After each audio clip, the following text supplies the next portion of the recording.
Hello বন্ধুরা, কেমন আছো তোমরা? আশা করি খুব ভালো আছো। আমিও খুব ভালো আছি। আজকে তোমাদের সামনে নতুন একটি রেসিপি নিয়ে চলে এলাম। রেসিপিটা হবে এরি পোকার রেসিপি। তাহলে চলো দেখতে থাকো কিভাবে বানাই আমি এরি পোকার রেসিপি। আসামে অনেক দাম এই রেসিপিটার।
তুলে নিচ্ছি, দেখো তুলে নিলাম।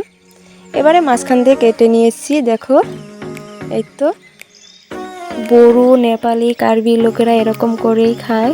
শালগুলো একদম ফেলে না, একদম চিংড়ি মাছের মতন দেখতে হয়, অনেক সুন্দর দেখা যায়। আর আমি আজকে শালগুলো ফেলে তারপর বানাবো। দেখো আমি ছুলে নিলাম, এরকম করে সবগুলো আমি ছুলে নেব। তোমরা দেখতে থাকো। না ছুলে এরকম মাঝখান দিয়ে টুকরো করে তারপরে পেঁয়াজ রসুন দিয়ে ভেজে নিলে অনেকটাই চিংড়ি মাছের মতন লাগে দেখতে, অনেকটাই সুন্দর দেখা যায়। আমি সেরকম বানাবো না, আমি ছুলেই বানাচ্ছি।